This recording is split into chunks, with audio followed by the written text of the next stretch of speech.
Hello বন্ধুগণ, welcome সবাইকে নতুন মিনি ব্লগে।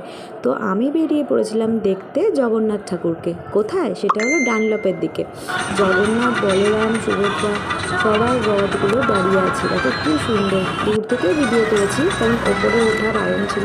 তারপর চলে গেছিলাম অনেক দূরের রাস্তায়, সেইটা হলো যেই রাস্তা থেকে তারকেশ্বর যায় সবাই, সেই রাস্তায় চলে গেছিলাম। আর চোখে পড়লো এই পুরনো দিনের আদলে তৈরি একটা শিব ঠাকুরের মূর্তি এবং একটা ভাঙাচোরা মন্দিরটা অপূর্ব সুন্দর। আমি তো পুরো ঘুরে ঘুরে ভিডিও করতে শুরু করে দিলাম।